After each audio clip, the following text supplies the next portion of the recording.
The presidency says Nigeria not interested in naming and shaming alleged sponsors of terrorism.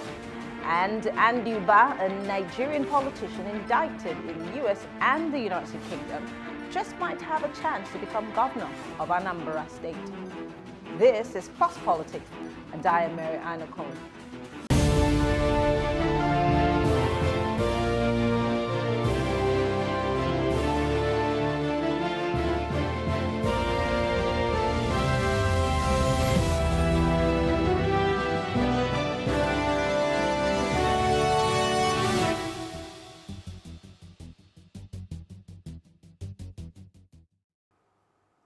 Presidential spokesperson Femi Adesina has stated that the federal government is not interested in naming and shaming sponsors of terrorism.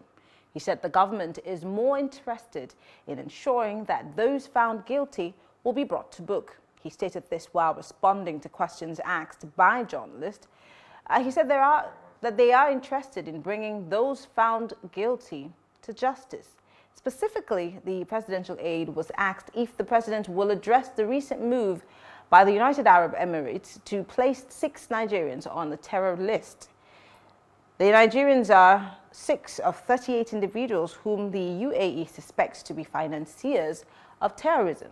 Now, on the issue of borrowings, Adesina assured that the Buhari administration borrows for the sake of developing the nation and not to steal like other governments. Well, joining us to discuss this is Achike Chude. He's a political affairs analyst, and Kolawole Johnson, a political affairs commentator. Thank you very much, gentlemen, for being part of the conversation. Yeah, thank you. Great. Mr. Johnson, let me start with you because you are a specialist when it comes to communications and the likes. What Mr. Adesina has said obviously means that the federal government, in his words, will deal with the perpetrators, but they're not interested in naming and shaming. But the question that has been on the minds of average Nigerians since that list of by the UAE surfaced, and the fact that these people have already been made to face justice in the UAE. But then there's also a report by the United Nations addressing the fact that we also have people in this government who seemingly might be linked to, terrorism. But Nigerians are wondering why the government seems to be tight-lipped about it and why they cannot be naming and shaming. So explain to us why government wants to do one and not the other.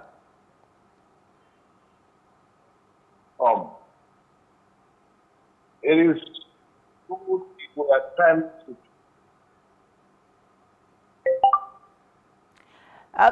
Can you hear us, Mr. Johnson? Okay, I can hear you.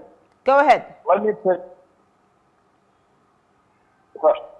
It is good if we do not just make a little attempt to have a little history of what the government has doing in that regard and permit me, please, to sound as neutral as possible.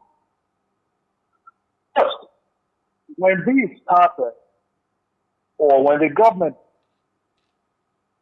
the posture was this, that the former administration was not doing enough, and the government was going to take it headlong to end banditry, terrorism, and violent killings across the country.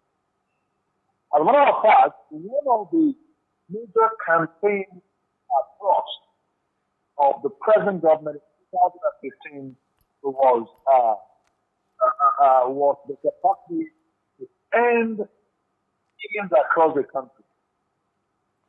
So when the government came in, there was the expectation from Nigeria that, for what? They have a general minimums in terms of war.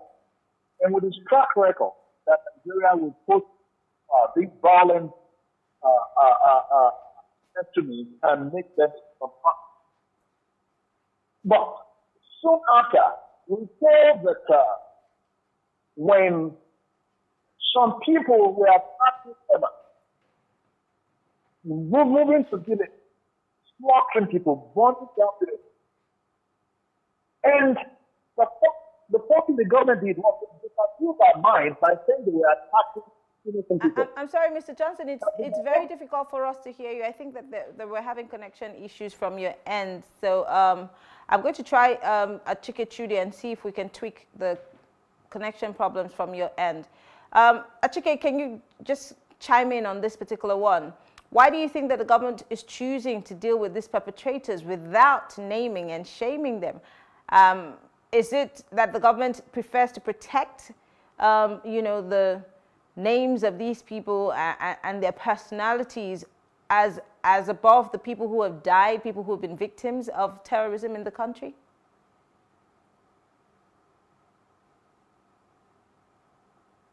Mr. Chude, can you hear me? Well, I think we're having connection issues. We're going to take a quick break, and when we come back, we'll fix that.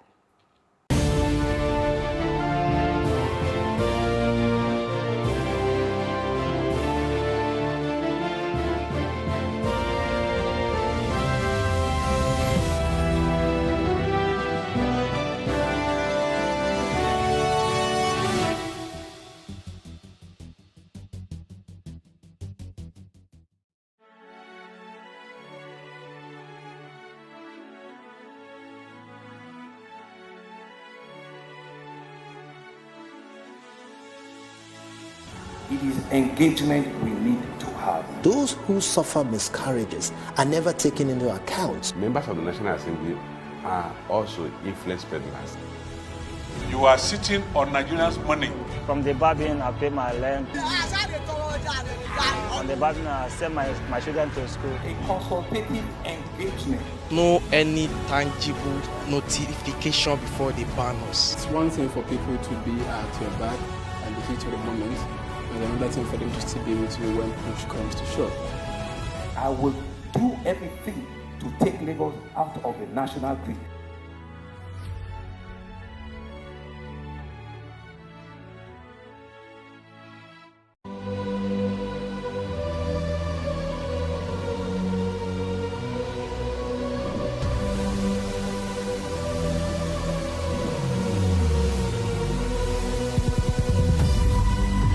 What we do not understand, we will stigmatize. What you can see is the remaining of the tanker that exploded. The suspect equally confessed.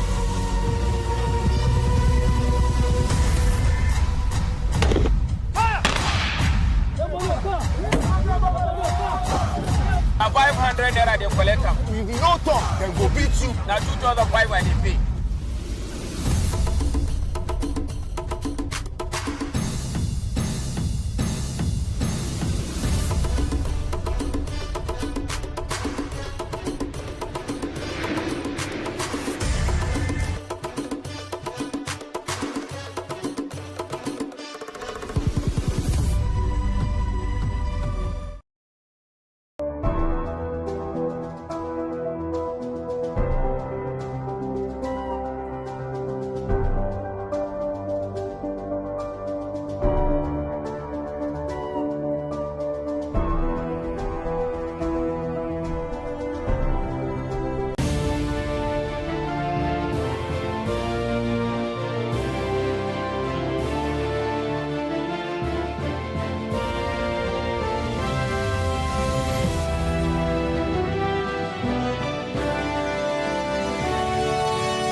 Welcome back to Still Plus Politics, and we're talking about the naming and shaming of terrorists in Nigeria. Apparently the federal government or the presidency has said that they will not be naming and shaming the sponsors of terrorism in Nigeria. And our guests are Kolawole Johnson and Achike Chude.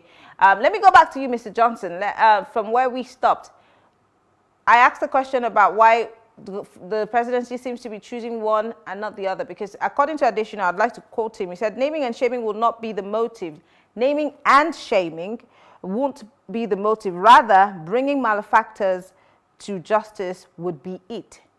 So how do we not know the people that the government is going to be bringing to justice? Why should these people not be named? Why should they not be shamed? Bearing in mind the acts of violence and dastardly acts that have been meted out upon innocent Nigerians?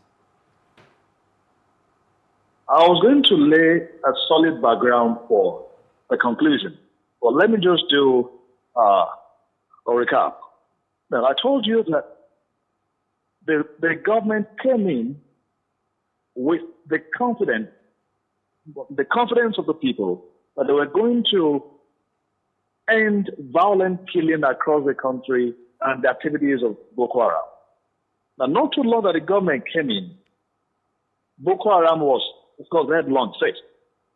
Then, the metamorphosed.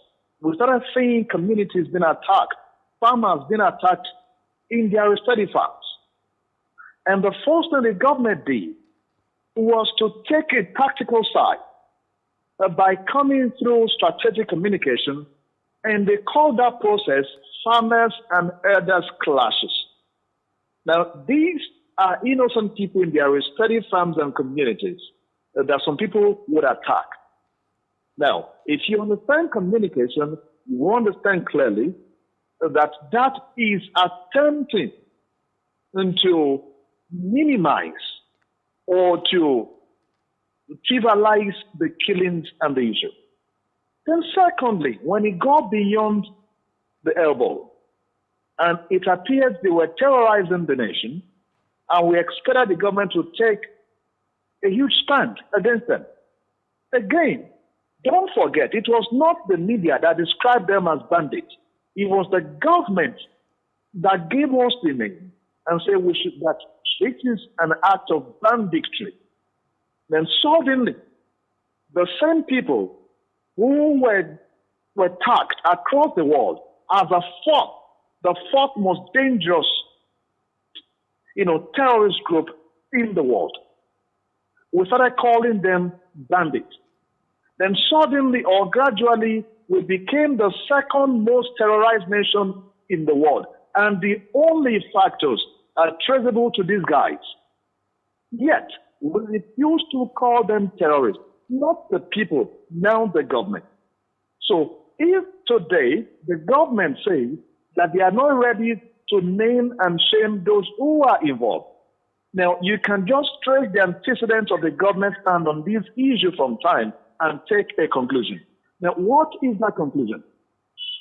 When you take a group agitating for self-determination and you call them terrorists, well, nobody even raised their alarm. Of course, nobody wanted violence in the country. Now, when you now take those who are causing the real violence, killing people, kidnapping for ransom, and you see governors coming out to tell us that they are only doing business, that they are better off. Now, again, you see people who rise against them being decimated day by day. I'll give you two quick examples. Some time ago in Benue State, the governor cried out that they heard that they were going to attack a certain community, and he wrote to the president. He complained. He gave them the intel. Now, nothing was done. But as soon as the attack was made, and the people were slaughtered. Now, when the people wanted to mobilize to attack back, you remember what happened? Now, they moved into that community and they disarmed them. Not just that. The government did not want the state governor or the state government to make anything out of those killings. Now, go to Oyo State. When some people rose against those who were daily killing them, raping their women, now the government also moved there and disarmed everyone involved. Today, those guys are in prison cells. But the main people that they are moved with, who have been killing us, whom governor told us that they can move around with arms across the country, have been protected. So what does that tell you? That's a tactical support. And I'll give you one close example. So you're alleging that there's a concerted effort or a combined, synergized effort by government at all levels, states and local, to protect terrorists? Because this is what your analysis seems to be pointing to. No, I'm attempting to. Let me give you the basic. You are free to make your conclusion. Now, take, for example, when a state governor rose against them, even via law and pronouncement, the government immediately moved and defended these people tactically. Now, have you noticed that not too long ago, a few weeks ago, when an emir made a pronouncement and said that they were going to drive these killers out of their community, now suddenly you see the Miyetti Allah handing over some of them that they said were the one perpetrating, the act. Now, what does that tell you? Now, they've been harboring them all along, and they never gave them up until an emir made that pronouncement. And after that pronouncement, there was no support from the government. Quickly, these people, they behave themselves.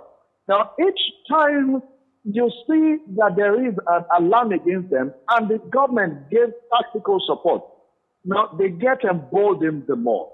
They get daring the more. Now, I'm just giving you the history of this government, of this government posture towards these same people.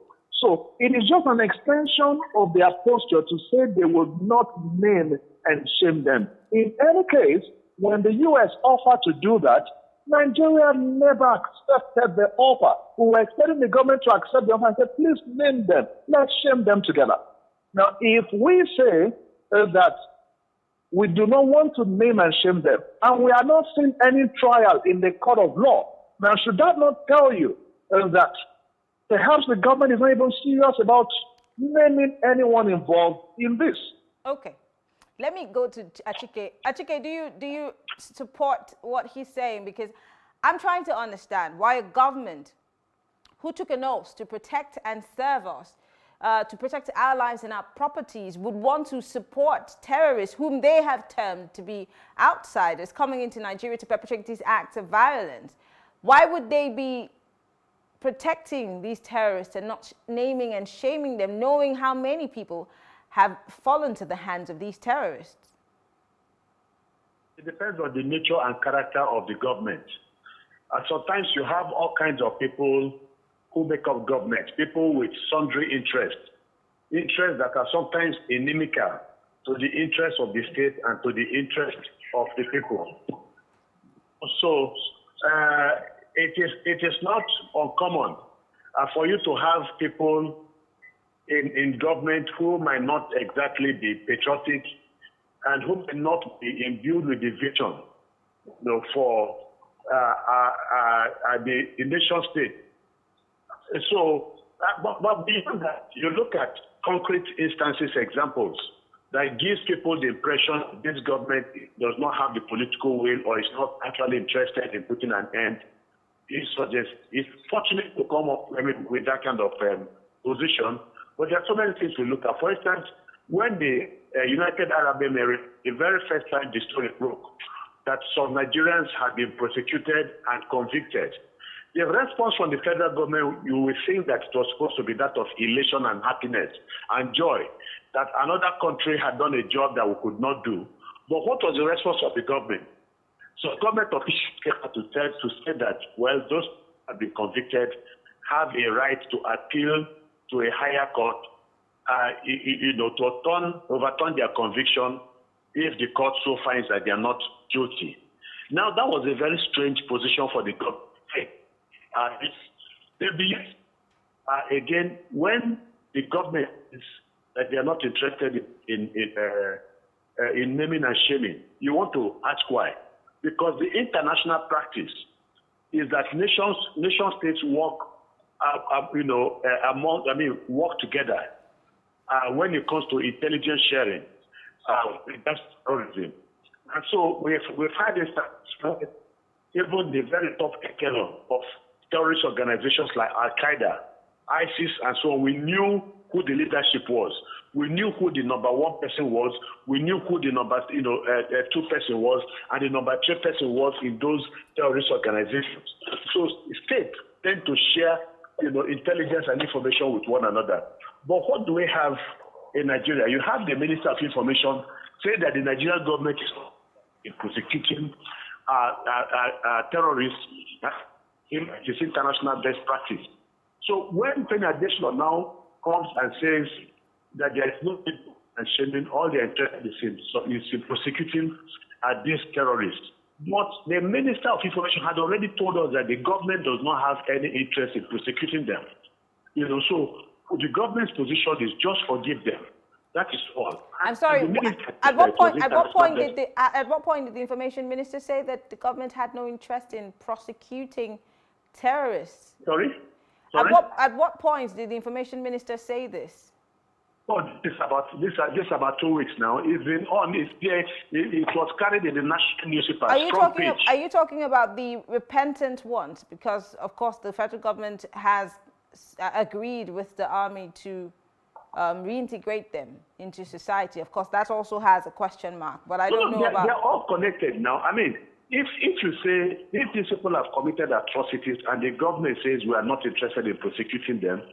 And that according to the Ministry of Information, it is international best practice. And then the next thing you are hearing stories about reintegrating them into the society and so on. You ask yourself what is going on. Of course, the minister did not, it was an untruth from the minister.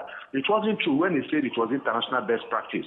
It cannot be international best practice because if we look at, all, along, history's trajectory, the Nuremberg trial, for instance, the trial of those who committed genocide in Rwanda, the Arusha, International Criminal Court, Tribunal, and so many others. The one involving Kone and then the Lord's Resistance Army of Uganda, and then the Congolese counterparts who committed atrocities, the same kind of atrocities that Boko Haram committed. They looted villages, burnt villages, raped people, killed people en masse, and then they were brought before the International Criminal Court and charges levied against them. The governments willingly gave up these people to the International Criminal Court for prosecution. But what you have in Nigeria, and then the minister says it's international best practice, it is not true. There is no place where the international community called criminals, terrorists, and killers, and then after they are going to forgive them. So Femi Adesina is not exactly saying the truth when he says they are going to prosecute them. Nigerians believe immediately the United Arab Emirates released the names of Nigerians and the people sponsoring terrorists in Nigeria. What was the issue of Nigerians everywhere? Nigerians said on social media and so many other fora that they doubted the ability of the federal government to name these people. So what does that mean? That there is this suspicion, and people have always talked about it, that the government is treating killers with kids' gloves because there are things we do not know. Look at the Patani issue. They came out and spoke in favor of Patani. Perhaps the man has changed. But the reality, because the stakes are so high, you don't want to leave that kind of person in government. Because the issue of change is something that is psychological, something that is also spiritual. You cannot determine whether a person has repented or a person has changed. Nobody has the end. So in order to be safe, you make sure that the person is removed from the system. Okay. But what did the government do? The government did not, was not interested in doing that. Let me come back to you, Mr. Johnson. We keep talking about the government. Yes, the ball stops at the table of Mr. President. But then we have other arms of government. We have the judiciary, we have the legislature. We even have states and local governments who also seem to be the ones mostly at the receiving end. And I'm talking about parts of the country where, their people are at the receiving end. We're talking about Benue states. We're talking about all of the states in the northwest. We're talking about even the middle belt. If the federal government seems to be unwilling, what are the state governments doing to push or force the arm of government? And where does this even leave the average Nigerian who seems to have lost family, or our gallant soldiers, whether they be the Air Force or the Army or the Navy, or even the Joint Task Force and the people who are policing in these areas? What message is the government passing to these people? Say this. If the security, if the police, for instance, had been decentralized, and we are now in control, under the control of governors, and there's breakdown, of law and order in the society, and you have, criminal elements laying siege on the state, do you think that anybody is going to call the president? They are not going to call the president. They're only calling the president. The governor will be held responsible by the citizens because he has a primary responsibility, and control over the deployment of security of police people in his domain. But it is because he does not have that power, he does not have that ability. So you will always find, a ready excuse in blaming the president for his inability to ensure security of the citizens. And then you talked about this, about judiciary. They all have roles to play, but the judiciary is not the prosecuting agency of government. They are not the ones. Cases have to be brought before them by the government after the government has done its job.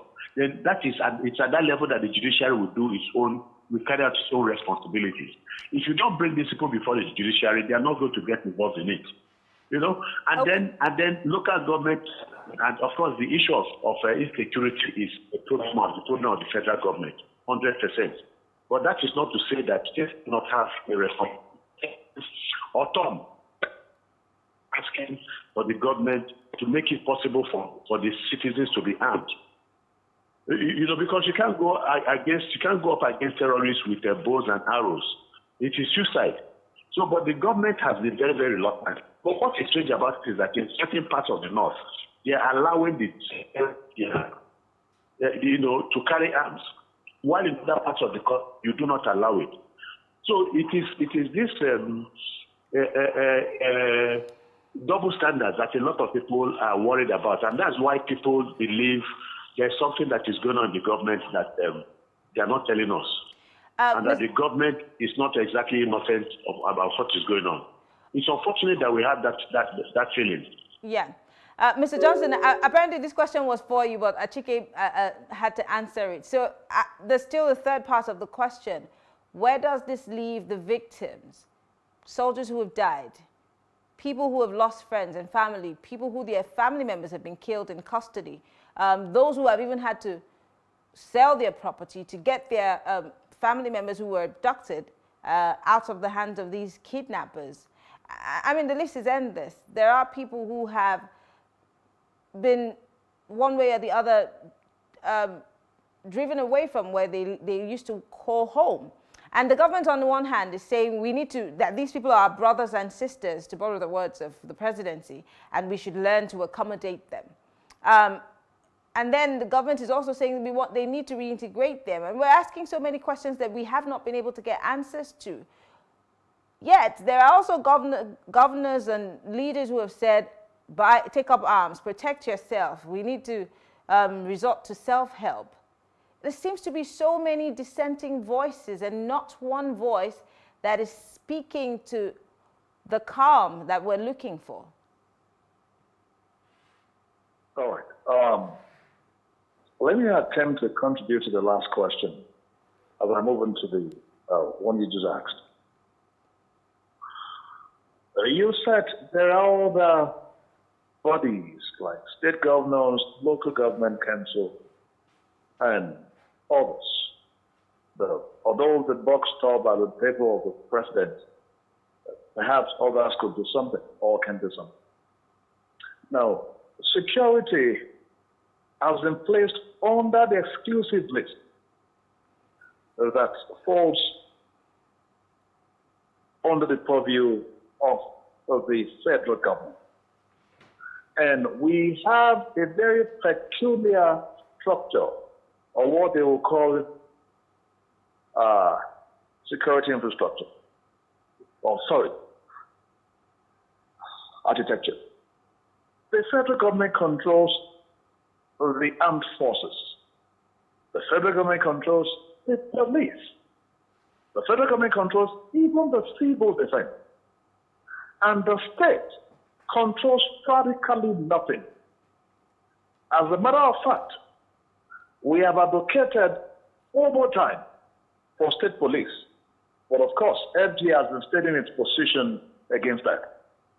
So if those who are coming against us come with guns, come with dangerous arms, and those who can match them with arms are controlled by the federal government. Now, logically, it just follows that if nothing is, or if not much is being done, you don't blame people who are armless, who are not having arms. We take the blame to those who control those who have the arms. Even when we were not getting enough and we complained to the president, he said the IG was not fat, the former IG, so it means he was doing enough. We cried against the army chiefs. For how long? They were never changed. Each time some killings happen, they enter the villa, they have some meetings and they come out and they said, we issue statements. Now see, even when children were being kidnapped from schools, what exactly did the government do? But there is always something that you must have noticed. Each time a state government, just like you said, that the state should do something, each time they attempt to do something and they rise, immediately you have a... Hello, Mr. Johnson, are you still there? I think we lost our guest. We'll take a quick break, and when we come back, we'll wrap things up on this side of the show. Stay with us.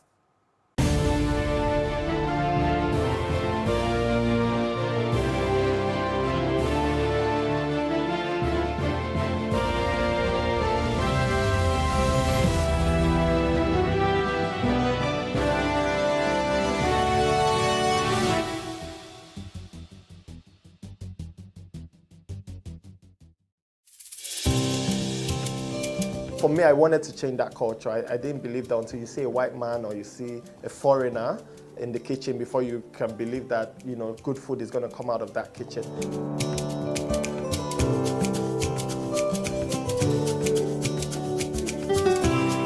You can leverage on each other's spaces and, sell. We believe in Nigeria, right? We believe that Nigeria can get better. We, the youth, are the ones that can make it better. And my products are proudly made in Nigeria.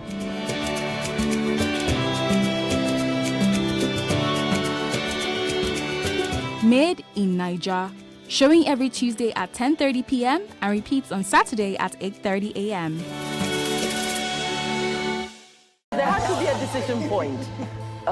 The way your baby's presenting, we have to rush you in. And my partner at the time was like, "You going to cut her? Are you going to cut her? Is it going to leave a scar?" And I said, "Am I a belly dancer? What is the problem here?" No, I'm vulnerable about the future of the children, the future of mine and the future of the generation of my children. I want to have nude pictures taken. Of you? Yes, Yeah, but without showing my private parts. I want to put it someone... in my front room. And they said, you can't do that. People will be embarrassed when they came into your house. I said, well, it's my body and it's my front room. All the things that we do, what is the purpose of it? I just realized that I was more trusting before I was 6. So many women, they just feel like I have to cook for my husband, I have to breastfeed my children, I have to pick them from school. Because society expects then you them go to. home and you cry and you stop your career, you can't do anything, then you blame everybody. You took that choice.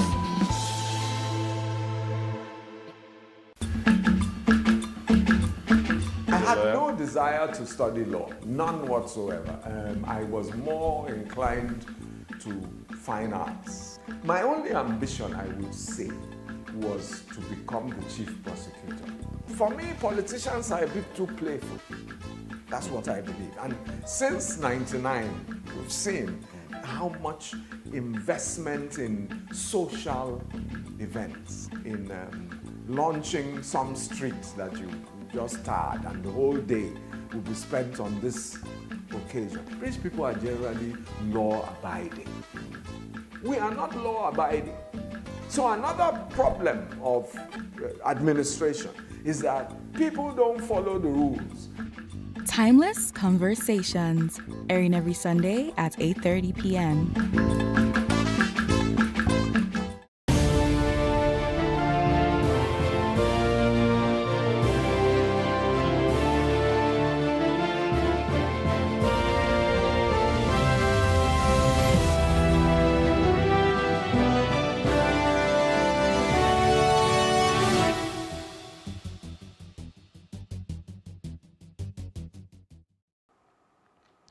well, we're going to wrap up this segment. Unfortunately, we've had issues with our connection, but let's quickly put a wrap on this conversation, Mr. Johnson. So, Mr. Femi Adesina has said that there are different security agencies working on dealing with this issue, and that the people that we are asking to be named and shamed will finally appear in court. They'll have their day in court, and of course, they will have serious cases, for them to face, and justice will be served. So, in closing, do we see this happening anytime soon, or, as you have said, we should not hold our breath? Well, I am a die-hard optimist in this country. So we'll continue to hope for the better, which means that we'll hope that the government will prosecute these guys who are involved. Besides, now this government is 6 years in power. Now, are we saying we have not caught anyone? I thought at a time like that, we were raising some eyebrows that, we know those who are sponsoring. Each time, in those days, the government come out to say, they are politically motivated. Does that mean that they didn't have their intel to know who motivated those things politically? Or were they just saying this to ensure that they divert attention from themselves? Now, please note that I'm not saying that the government is directly sponsoring terrorism. But what we are saying is simple, that the response of the government shows that there are questions to be asked. And so if we will not name and shame them, and we are not seeing anyone in court up till today, yet the government says that they will have their day in court. Is it those we don't even know exist that will have their day in court? Or those that external nations foreign nations help us to name, and we are not taking responsibility to take it up from there? I mean, the people in the UAE have already been prosecuted, so they do not need to be prosecuted again. Okay, if those ones have been prosecuted, is it that they didn't name anybody back home here? So those we have also identified. So why are we not bringing them out?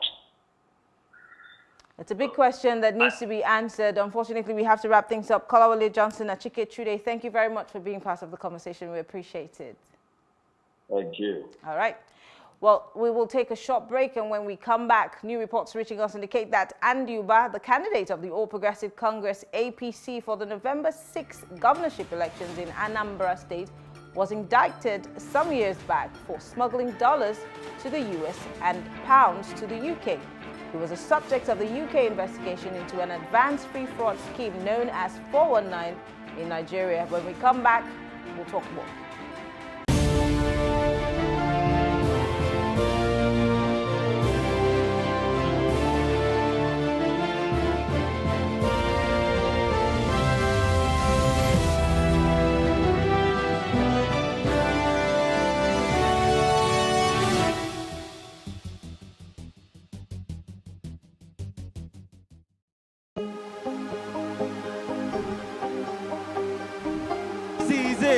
For upcoming artists to blow in Nigeria.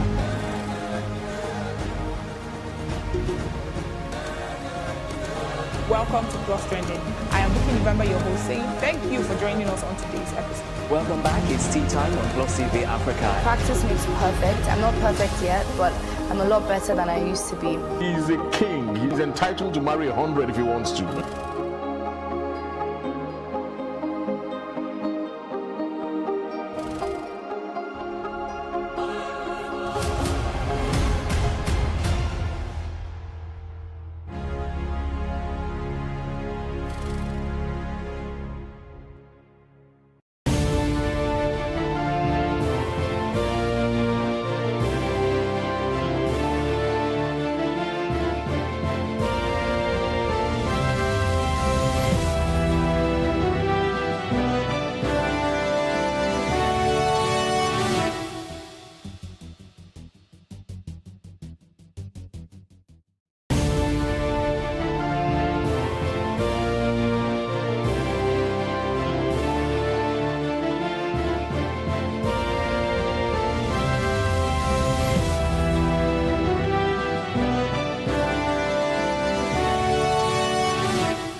We did tell you earlier on that there's a report reaching us which indicates that Anduba, the candidate of the All Progressive Congress APC for the November 6th governorship election in Anambra State, was indicted some years back for smuggling dollars to the US and pounds to the UK.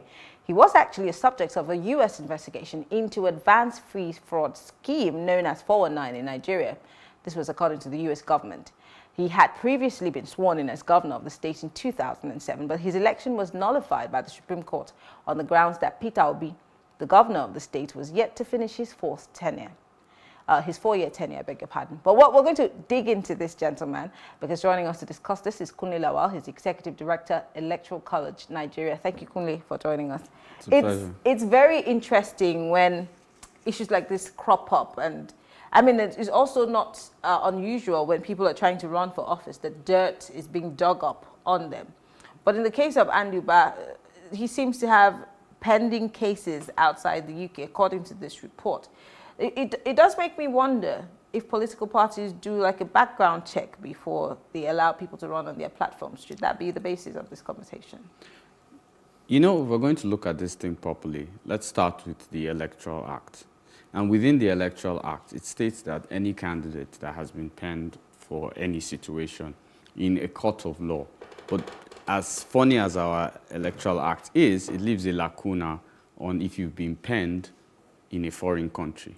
So Andy Uba's case will now be argued from the position, that's if lawyers were given the chance, to be argued from a position that he never was penned by a Nigerian court or tribunal. And that's where they will come from.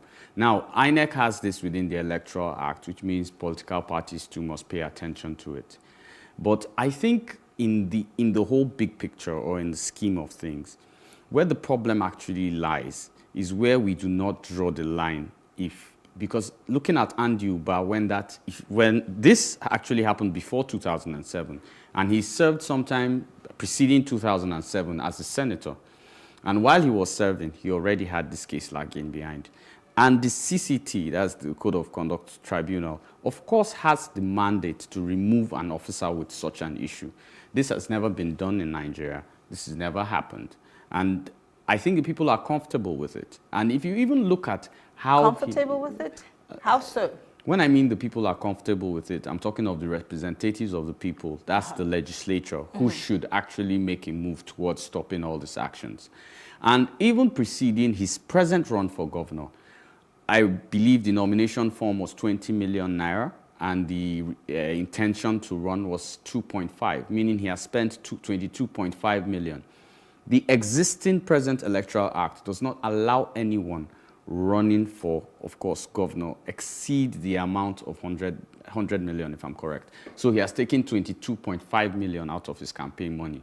Is anybody looking at what he has spent after that? We can't just come from a point where, okay, UK has said this. What of what he's even breaking in Nigeria? So the truth is that either the National Assembly is comfortable with this, the CCT also feels very comfortable because this is the modus operandi of the average politician in Nigeria. And that is where the real bone of problem comes. We don't need to start looking at foreign countries to start to help to tell us what exactly is going on in our country. But that seems to be the case. We never really pick up issues except it becomes an issue that either the UN is putting out a report or Amnesty International or Transparency. Do you understand where I'm coming from? We never really follow these things. So, and that's why I'm saying, does this not call to question the entire process of our elections, the entire process of internal democracies within political parties? Does this not call to question INEC in itself for even allowing people like this to run in the first instance? You know what's amazing about the Electoral Act, and this is the most amazing thing? It states campaign funds should not exceed so amount. It states a candidate cannot have an issue with the court, with law, or with forgery, and especially fraud. It states that an aspirant cannot have those issues. Do you know what it doesn't state? Who persecutes it? So it's for me, our Electoral Act is rigged to tolerate such issues and encumbrances to kind of leave a level playing field so that the Alibaba and the 40 thieves can run within the system. So now that we have like I said at the beginning, when it's close to elections or someone's running for office, dirt is being dug up either by the opposition or by people who really want to sanitize the system. But then the sensationalism plays out until the election's proper, and then everybody goes back to sleep. Nobody really follows through. And just as the conversation we had previously about insecurity and terrorism and funders of terrorism, here we are again talking about there not being a wheel of sorts, a political wheel to deal with these issues, to even see if we can drive it to a conclusion of sorts. And now we're getting ready for 2023. There is an electoral act bill that's still on the floor of the National Assembly, and we're hoping for a miracle of sorts. And it seems more like we may not be carried along at the end of the day, because we still haven't heard anything. The National Assembly has come back. They've resumed plenary. All we've heard is that monies have been approved for Mr. President to take loans and all of that. But we've not really heard about how 2023 is going to play out as concerns the Electoral Act bill. So what hopes do we have that we can sanitize the electoral system? You're of the Electoral College. It's not enough for us to train young people. You're doing a great job, by the way, on how to be great leaders and all of that. But what about the system that is not sanitized? Okay, let's bust a little bubble here. Okay. The czars of politics in Nigeria understand one critical thing that I think the rest of us don't understand. They understand that the Nigerian people just understand that the entire Nigerian system is weighted on like a buffet. So what happens is, while Mr. A is getting it off, let's give an example, in this case, Andy Uba, breaking the laws, everybody is comfortable because they know one day a Kunle Lawal will run for office and my friends will want contracts, and everybody else will be comfortable with it. So because we benefit, as much as we tend to turn it around, we benefit from the corrupt practices that actually exist within the systems. Because if you look at it, the delegates are us. The people transferring money or moving money around are us. We seem to be very comfortable with it. And because we've been comfortable with it, we cannot hold the system accountable, because we know that it will one day affect Kunle's uncle that will one day become governor, or affect Kunle and my friends will lose out in the national cake. So it's a clear buffet. So does that not mean that we're not ready to move forward as a country anytime soon? We're just paying lip service to it. We're just jaw-jawing and we're not ready to act upon it. And when I say we, I'm not talking about just the government. I'm not talking about the legislator. I'm not talking about the judiciary. I'm talking about we, the people. What stops the Anambra people? Andy Uba has a fraud case. What stops the Anambra people? We are not voting for Andy Uba because he has a fraud case and he wins 0 votes in Anambra. It will send a message. Nobody else will attempt having a fraud case and go into the system. You can't rely on the political parties who are ready to collect Ghana must go. But like you said, you also pointed to, is our brother, is his time. Let him. So it seems, like you said, the national cake scenario, we all take a piece of it.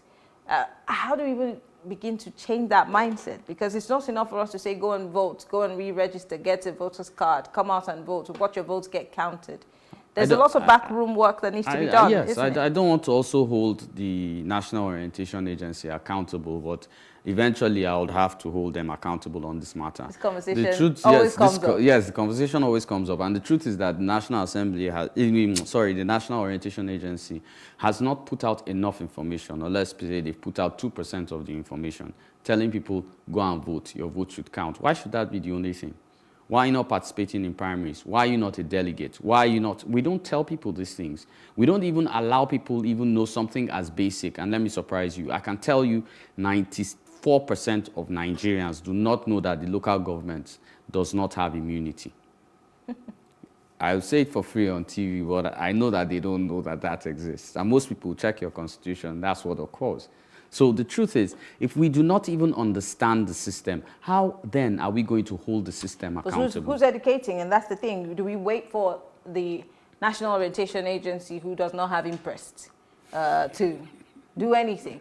Or, I mean, who are not mobilized? Whether it's the truth. They're not mobilized until it's close to election season, and then we start seeing those advertorials. When was the last time you saw an NOA advertorial on TV? Well, they were very active during COVID. The COVID money was really going around.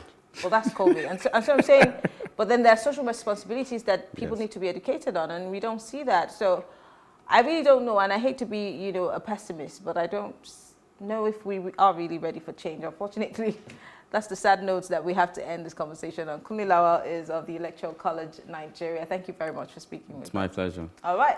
Well, thank you all for staying with us. We'll take a short break now to hear if Nigerians are interested in knowing the sponsors of terrorism in the country. And after that, I will say good night.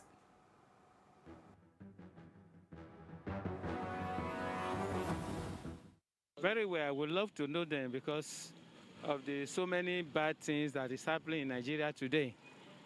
We are living in fear here and there. So we need to know them. Knowing them, we expose them so that they may have the fear to avoid doing it or stop doing it entirely. Honestly, no, I'm not. And I would say I'm not because I like a situation whereby I have a problem and then there's a situation for it. So if I'm knowing whoever is sponsoring these people, so what next? It's not like we've not seen tragedies that, you know, are bigger than this, and then we'll have a situation whereby nothing happens to the person. I mean, you have these people, you know them, they are seen, they are identified, but then nothing happens to them, they just go scot-free. Some of them even become, I don't know, more popular. Exactly. So, yeah, I take. Well, as a Nigerian, I would love to know, and in the Constitution is legal. Those who are sponsoring, they are also terrorists also. So it's good, they should tell the Nigerians who they are and persecute them according to the law. Yes, I would like to know, but I don't think it's possible for someone like me to know, because I'm not in a position to know. Well, we want to say thank you to all of you who've been part of the conversation. I hope that you've enjoyed every bit of it, but I want to leave you with a word of advice. And I think it's very important. We need to go beyond just asking government for good governance. We also have to be good followers. You need to learn about your social responsibility as a Nigerian, because you also have a responsibility to your country and you have to do right by it. I am Mary Anacon. Have a good evening.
Nigeria, by extension, Africa, is faced with a lot of challenges.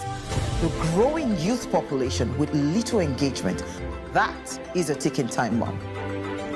We are a blessed people with diverse culture and highly cerebral minds who have a lot to say. And yes, we are talking. It is important we drive the right conversation that informs, inspires, influences thoughts and action.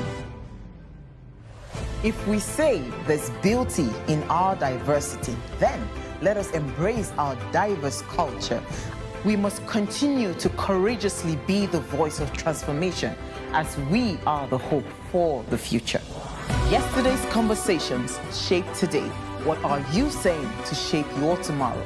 We know you have a lot to say, and we are here to hear you.